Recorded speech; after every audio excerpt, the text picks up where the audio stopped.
देखो क्वेश्चन है, समुद्र तल से 75 मीटर ऊंची लाइट हाउस के शिखर से देखने पर दो समुद्री जहाजों के अवनमन कोण 30 डिग्री और 45 डिग्री हैं। यदि लाइट हाउस के एक ही ओर एक जहाज दूसरे जहाज के ठीक पीछे हो तो जहाजों के बीच की दूरी ज्ञात कीजिए। ठीक, किस तरह से क्वेश्चन है? ये समुद्र है, ठीक है, समुद्र है। समुद्र से कितना मीटर ऊपर? 75 मीटर ऊंचा ऊपर, ठीक है ना, 75 मीटर ऊपर क्या है? एक लाइट हाउस है।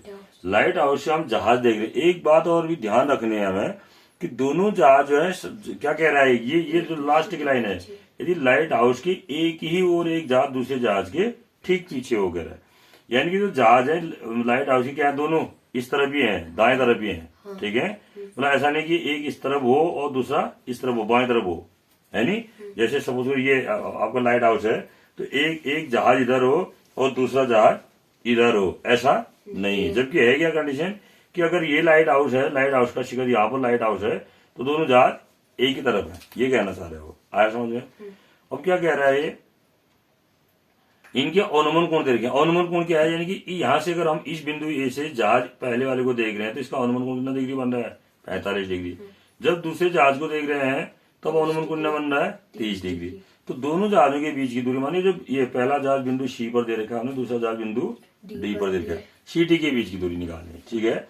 एक चीज और ध्यान देनी पड़ेगी हमें इसमें कि 30 डिग्री और 45 डिग्री किसको लिखेंगे, कभी कभी कंफ्यूज हो जाता है बनाने में।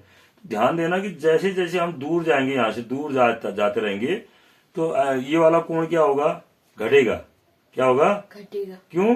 क्योंकि आपको पता है, देखो उन्नयन कोण बराबर क्या होता है, आप जानते हैं, उन्नयन कोण,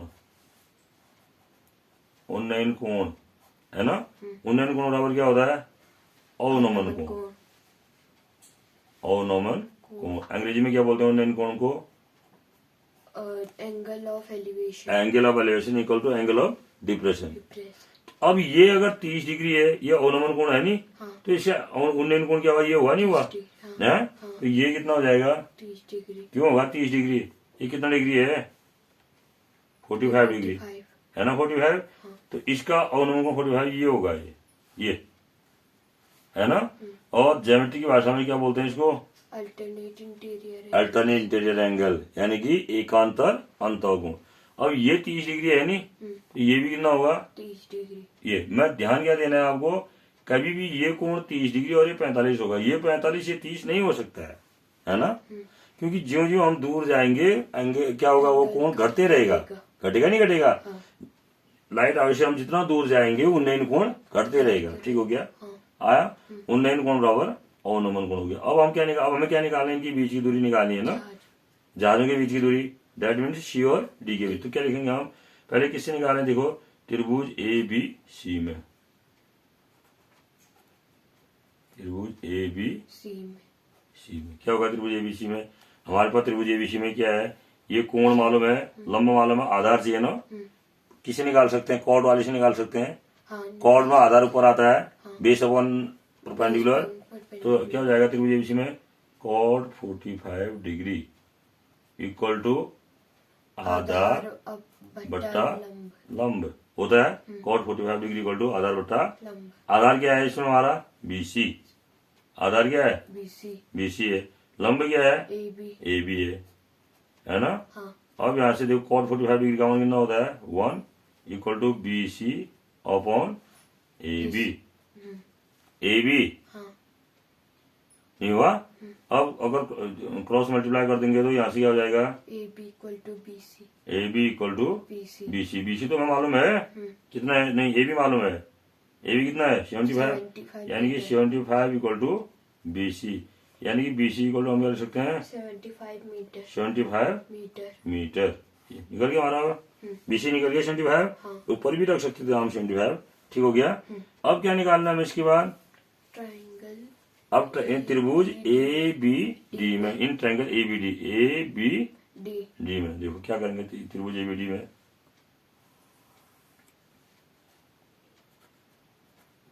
त्रिभुज ए बी डी में, इस त्रिभुज ए बी डी में देखिए आप, आपको लंब मालूम है, आप बी डी निकाल सकते हैं आधार।